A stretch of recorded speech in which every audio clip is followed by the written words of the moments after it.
big rewards are waiting for you at Isle Casino Hotel Blackhawk. Join the fan club to get access to exclusive offers. Plus, new members who play 30 minutes on the day they sign up will receive a free buffet to our acclaimed Farmer's Pick Buffet. Sign up today for free at Isle Casino Hotel Blackhawk. Must be 21. Any and all terms, conditions, rewards, and/or benefits published or received are subject to change or revocation without notice. Eligibility rules and exceptions apply. Refer to official promotional rules. Gambling problem? Call 1-800-522-4700. The following is a Podcast One Minnesota production. Oh, yeah? Yeah. Oh, you betcha, yeah. If it's made in Minnesota, who's making it and how? Yeah, you got that right. It's the Makers of Minnesota, focusing on the products and services uniquely made in Minnesota, and conversations with the makers, entrepreneurs, and innovators in Minnesota about how they conceived of their products and how they brought them to market. With Stephanie Hansen, it's the Makers of Minnesota. Hi, this is Stephanie Hansen, and you are here listening to the Makers of Minnesota podcast. Thank you for being here. We have had a lot of episodes, and we really appreciate you taking the time to review us. We get better. We read those reviews. We try to take to heart any audio issues that we're having and making sure that we do a better job of communicating with the guests so that we can hear everybody. And just content-wise, if you ever want to reach out to me, I really would love to hear from you. My email is shansen, Hansen, @hbi.com. You can always reach out on the Makers of Minnesota Facebook page, Instagram, Twitter. So we are here with Brianne Bettner from Timber and Tulip. And she is a furniture designer, which that is like such a cool title. I know. It sounds way fancier than it probably is. So how did you, like, because you had a regular corporate job, how did you decide, like, wow, I'm going to design furniture?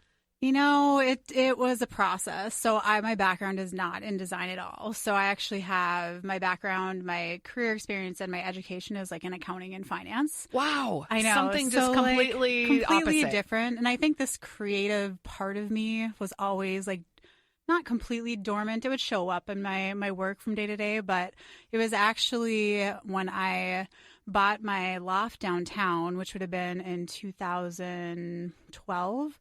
And I started creating pieces for my loft because then I had like free reign. I was no longer renting. And for some reason, like I caught the creative bug at that point. So it was, I still live in the loft right now. I actually just sold it, but it's a very industrial type loft. Uh-huh. And so got some inspiration. Like one of the first pieces I created was this railroad cart coffee table. So it wasn't like a design from scratch kind of thing. It was more find cool things and then make it into something cooler. Yeah. Right? Because I was like, okay, so did you have like a hammer and a saw and you're just like, oh yeah. No, it wasn't. It was very much, it started with like just finding like unique different materials that told a story and like turning it into something that was aesthetically pleasing and you could use in your space. Sure. And for whatever reason, like I just it was like something like lit up in me. And it was like, okay, I like really enjoy doing this. I want to do more of it. And so it kind of just escalated from there. Yeah. Yeah. When you think about, so you started with we'll call it a trestle table. And then what was your next piece? And then you're working your regular job. Tell me how you go from I'm going to make these things in my apartment to this is going to be a business for me. Yeah. So, I mean, it was really creating different things in my apartment. That was like the biggest thing. So like I know I did like a sofa table out of this cool timber after that and created like a mirror type thing. And were you literally like, okay, I can get a piece of wood that looks cool, but don't you have to like shave it down? And were you in a workshop doing all that? I got connected with a guy. So some of it I was doing myself, but I actually got connected to a guy through a friend of mine who had a shop and had some of that woodworking experience.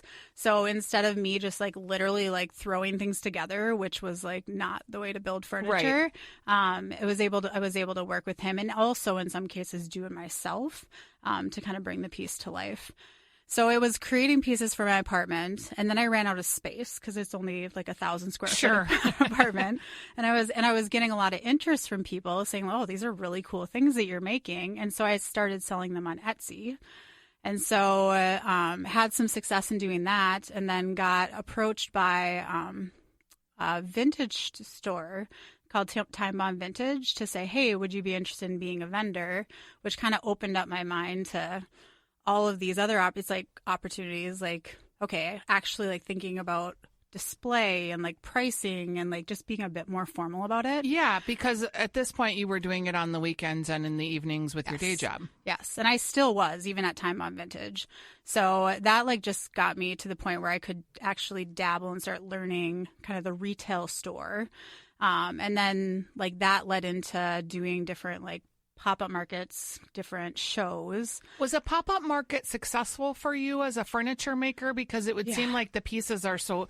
Sometimes I see furniture people and I'm like, oh, that's really cool, but it's so big and I can't really carry it. And... Yeah. So after I left Best Buy, and I did a lot of pop-up markets, and I think they were a great way to get started, but logistically it was a nightmare. Yeah. An absolute nightmare. But it was a good way to like just get my product in front of people and to start talking to people and to connect with other vendors and kind of get connected with the small business community. And so it worked out really well for me. But as far as how feasible it is and like whether I was really making money at the end of the day, it was more of a just kind of getting my feet wet and kind of learning. Yeah. And also maybe getting in front of customers, like some of the food companies are at farmers markets, getting in front of customers to see like what people are liking, what they're gravitating towards. Absolutely. Yeah. Because, I mean, it took a while. Like, I mean, you can see, like, so I started in repurposing and now kind of gravitating to what I do today. It's like a huge transition. Yeah. Because you're doing more custom pieces today. I do custom pieces, and it's a completely where we're designing and building from scratch. And it has more of a natural, modern feel to it, not like an industrial, rustic feel to it. So it took a while to find that kind of brand and that design aesthetic, which, you know, not only like who am I as a designer, but then what are people gravitating to? Where I think pop-up markets and shows really helped with that process. And how hard is it? I mean, it's one thing to, like, you're out there, you have to market everything. Yeah. You're not like a showroom, like a Gabber. It's where people can come and wander around and there's all these lines. Like, you have to do it all. Right. And that's where, and it's interesting because I'm at kind of a transition point in my business where until now it's been 95% custom. Yeah. And that's really just getting in front of people, showing them almost inspiration pieces, like this is what I'm capable of, and then kind of getting business that way. We're now I'm in the very early stages, but kind of moving towards more of a furniture line, incorporating that in addition to my custom business is the path that I'm trying to take right now. And why are you trying to take that path? Because customization, as much as I love it, it's a bit unpredictable. And so trying to sort through and think through how to get my business to that next level. A furniture collection makes a lot of sense in a lot of ways because then you have a repeatable piece that even from a cost standpoint. I was going to say the margins have to be better. The margins are better. To be able to get good margins right now on the custom, it's expensive. Yeah. It really is. So it's a very limited kind of target customer, which with a furniture line, you know, being able to make something that's a little bit more affordable for people. Not only are you appealing to a broader base of residential, which I work with a lot of residential, but then even starting to work more and more with interior designers and even kind of dabbling into commercial work more so. Right. And you have a showroom now. I do, yes. So we just opened up. So I share space with a company called Nick Frost Cabinetry. And so it's a 5,000 square foot space. 1,000 square feet of that is my showroom, which has some finished pieces and is where I do client consults and all of that. And then 4,000 square feet is both, I mean, that's where the furniture is being manufactured. And also I have a wide range of live edge, natural edge material available for people to see. And this is at Timber and Tulip in St. Louis Park. Yes, correct. What street are you on? West 27th Street. Okay, so if I was interested in a design that I saw, but I wanted a special piece of wood, I could go to the shop and find it there. Yes. Yeah, and in some cases, I mean, so we have everything like small enough for a side table to like pieces that are large enough for a conference table. But it is also a good way for people to go and see different types of wood and just different unique pieces, like different species that you don't typically see everywhere. So even if it's not the right piece at the right dimension, I have access to thousands of slabs and I can go track something else down. Was it scary to go into a space like now you have rent and you have like a legitimate base of bills that you have to cover every month? Absolutely. I mean, it was one of those moments where it made complete sense. And it was like, yes, this is where I need to take my business. Because as I was growing before, I was working with several different fabricators all over the Twin Cities. Yep. And it was decentralized. So the busier I got, like the more logistically it just became more and more difficult. So centralizing that made a lot of sense. But it was a leap of faith. You know, it's not like I was, swimming in cash at that point. But it felt like the right next step for my business. And I mean, even increasing capacity and just allowing. There's just more ways I can take my business now that I'm set up this way. And that was pretty recent. Do you feel like it's been a good decision, or are you still trying to figure it out? It has been. I mean, I think, again, the centralization part of the fabrication has been huge. Right now I'm trying to figure out how do you get more and more traction with people actually coming in, because people are still defaulting to do kind of the phone consult. And either then they come into the showroom or I go to their home or what have you. But when I do get people actually into the space, like it's an engaging experience. It's, people can see and touch and feel the wood. And so the concept is there. It's now just figuring out kind of how do I drive that traffic up? So you invest in this business, and I would assume like of your budget is X amount of percent in materials. Yep.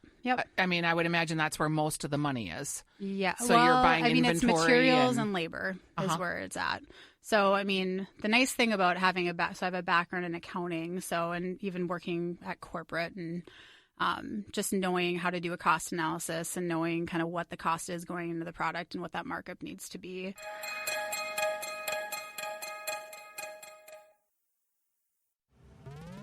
Big rewards are waiting for you at Isle Casino Hotel Blackhawk. Join the fan club to get access to exclusive offers. Plus, new members who play 30 minutes on the day they sign up will receive a free buffet to our acclaimed Farmer's Pick Buffet. Sign up today for free at Isle Casino Hotel Blackhawk. Must be 21. Any and all terms, conditions, rewards, and/or benefits published or received are subject to change or revocation without notice. Eligibility rules and exceptions apply. Refer to official promotional rules. Gambling problem? Call 1-800-522-4700. So when you make a table, like a lot of people when they start out, they don't know, like, oh, it cost me X amount to do this, and then I'm selling it for Y amount, and the profit's not there. Right. They're just so excited about the making of it and the selling of it. Yes, and it's easy to get wrapped up in that. I mean, I think...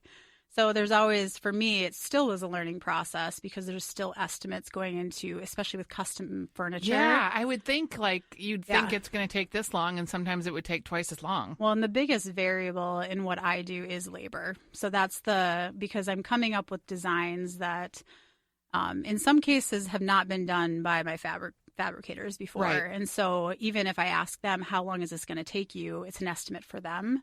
Or in some cases it's worked out well where it ends up being less than we think. But I would say that's more the exception versus the norm. And then there's some where, it takes a lot longer and, that just is kind of part of the risk. As I've been in the business longer, the more I have a feel for what I need to assume in the But cost just like for each anything, project. I'm sure you've underestimated a few. It's just the way it goes. Yeah. And you're like, here, let me just give this to you. Well, and you kind of get excited as part of like the idea and like working with the client. And then you're working with the factor of like, what do they want to spend and what's the budget? And so, sometimes you take on some of those projects knowing that, it'd be nice if I had a little more buffer, but this is where their cap is as far as their budget. And I really want to give this a go. And so, yes, there have been a couple underestimates. Yeah. One of the things I think about furniture, and maybe this is like anything, but you make something really cool. Yeah. Like, what is to prevent the store manufacturer down the road from seeing your cool design and just knocking it off and selling it better, cheaper, faster? I think that's always going to be a risk. And that's something I guess I haven't had to face too often. I mean, all my pieces at this point, I don't have a furniture line yet. Once that happens, I could see that being much more relevant.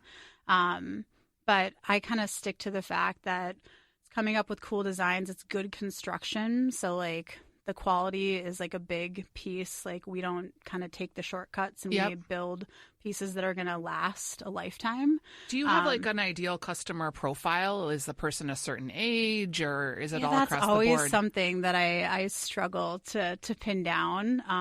I definitely have found that I connect a lot with, people that are my age, that tend to be professionals. They've now reached a point where, they've worked really hard. They've been in the corporate world, and now they, have some extra income to spend, and would see it maybe more as art. Yeah. I always love when clients refer to it as functional art. Like that's always a huge compliment, because it means it's like it's making a statement. It's something different. Yeah, for sure. It's not just like a random table that you bought at Gabbert's. Yeah. Are there other people that you've met along the way that you admire that are not necessarily in your same field, but people that you're just like, wow, she's or he's got it going on?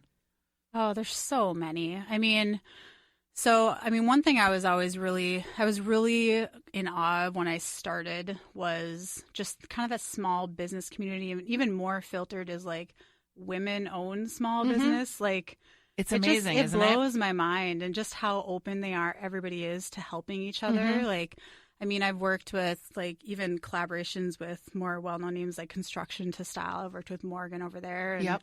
And, even like I think of Modern Well and like working with Julie, like she kind of went out on a limb and said, I want some of your furniture for this new space that we're creating. And it's just amazing as you're in this kind of industry and this business longer, like just the amazing people you meet. And have you met any just total creeps? What a like random people question. that just, took advantage of you? Yes, but I'm not going to say their names. No, of course not. Yeah. But you have, I would imagine, run into a few. It was more men than anything. I deal with a lot of men in this industry just because, going out to lumber yards and going out to mills. And there's not a lot of like blonde chicks walking around. Sure. It's a lot of old white men, right? Yep. So there's been a couple of creeps in there. Yeah, absolutely. That's funny. There is in every industry, I guess. Yeah. Has Instagram changed the way that you sell? Because it's such a visual medium, and your pieces really translate well to that. Instagram is huge for me. I would say, because I don't do a lot of paid marketing yet. Social media, because my pieces are so visual, Instagram has been huge, not only like as far as like establishing, like just connecting with other businesses, but like there's legit business that comes through there just because a friend of a friend tags somebody who, eventually came back to Timber and Tulip, and now they need a dining table. Like it's a powerful medium. Do you believe in like buying followers or amassing lots of followers? No, I've been 100% organic as far as the growth, which has taken more time. Like I feel like I'm now starting to get more traction with just my presence on Instagram, and that has been a lot of it's consistency. Yeah. How many followers do you have at this point? Right now I have like 2,700, 2,800, I want to say. And when you say consistency, do you post every day? I do now, which was a recent change. It used to be like, even 6 months ago, it was random when I had time. So like when I started getting really busy, I would drop off the face of the planet. And then I'd post. And then I was using somebody for social media for a little while. And that worked out really well and started getting traction. And then I realized I really needed to figure out what my brand voice is and like what I want that overall visual to be to kind of tie in with my brand. So I did take it back recently.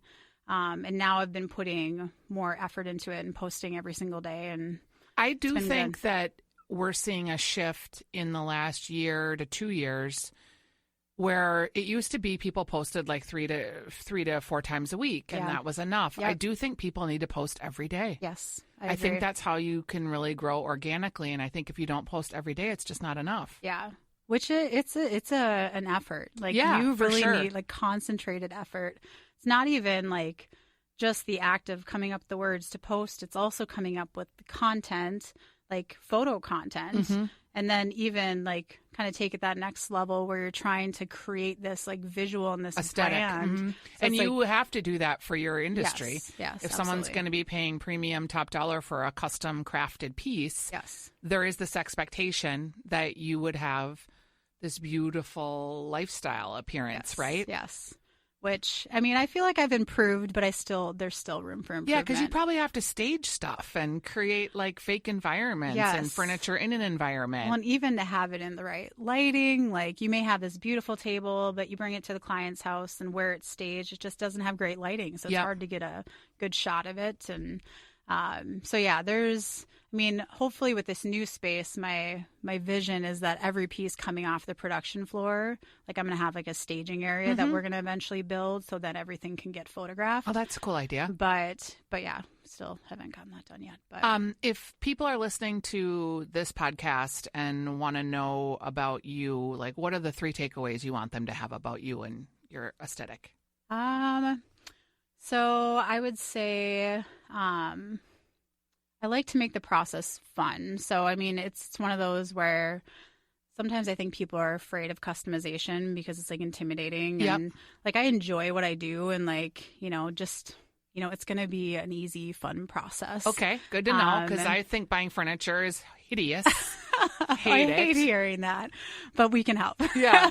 I would say, again, heirloom quality, like as far as I love that idea. Yeah, something that you would pass down in your family. Yeah, I mean, sometimes when you think about heirloom quality, can kind of, you almost get the visual of like old grandpa and grandma furniture, but it's really just kind of going back to the basics of how do you create good, solid furniture, that you're not going to have to replace in 3 years. Yeah, right. And then I would say, I mean, the aesthetic wise, our aesthetic is natural modern. So it's really bringing in those organic materials and making that piece interesting. So using material like monkey pod and mango wood and cocobolo and I mean, different things that you just aren't going to find anywhere else. But it's incorporating that wood in a way that still is streamlined, it's still clean, it's still gonna, fit in that modern environment. We don't do rustic, right? So is there a range, like just price wise, that people could expect to spend on a custom piece?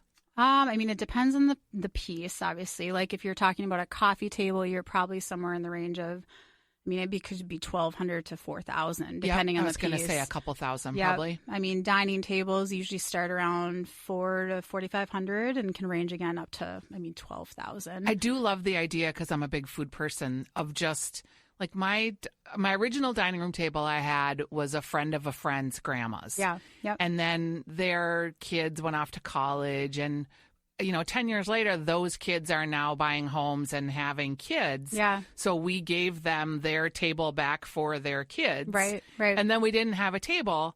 And it was like, wow, we've had so many meals here. Like, what do we want? I don't want to just buy a new table. I want like some history table. I want a table that's been eaten at. Yeah. Or something that has a story to it. Yeah. Right. Or even, something that has some design feature that you can't find anywhere else. Yeah. I mean, that's kind of the fun about it for me. Like I even think one of the examples I think of, like when I talk about like design features you don't see, like I met with this one client who, the wife was really dead set on having a more traditional rectangular table. The husband was really feeling that natural live edge. Yep. And so what we came up with was we actually inlaid the live edge into the table, but still had it as traditional shaped. So it's kind of something where you have this piece of walnut almost like running through the table, middle of the table. Yep. But then you have, like, when you look at it, the silhouette of something that's very clean, very modern. I think I saw that on your website. Did you? Yeah, it looked really cool. Yeah, so all right. Well, it's very nice to talk to you. Yes, so good to talk to you. Congratulations, on having a showroom, and it's Timber and Tulip. You can find her on Instagram. Yes. You can also find her online. And there's been a few articles written about you in Minneapolis St. Paul Magazine and some of the design magazines. So good for you. Thank you. Thanks for being here today. Yes, thanks. Big rewards are waiting for you at Isle Casino Hotel Blackhawk. Join the fan club to get access to exclusive offers. Plus, new members who play 30 minutes on the day they sign up will receive a free buffet to our acclaimed Farmer's Pick Buffet. Sign up today for free at Isle Casino Hotel Blackhawk. Must be 21. Any and all terms, conditions, rewards, and/or benefits published or received are subject to change or revocation without notice. Eligibility rules and exceptions apply. Refer to official promotional rules. Gambling problem? Call 1-800-522-4700. Deadly storms closing roads in the south. I'm Jackie Quinn with an AP News Minute. Severe weather making travel difficult this Good Friday. A suspected tornado touching down near Roanoke, Virginia. Downed trees blocked part of Interstate 26 in South Carolina.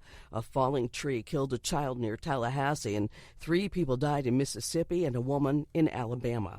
Several Democrats are calling for the impeachment of President Trump now that the Mueller report cites instances of possible obstruction of justice.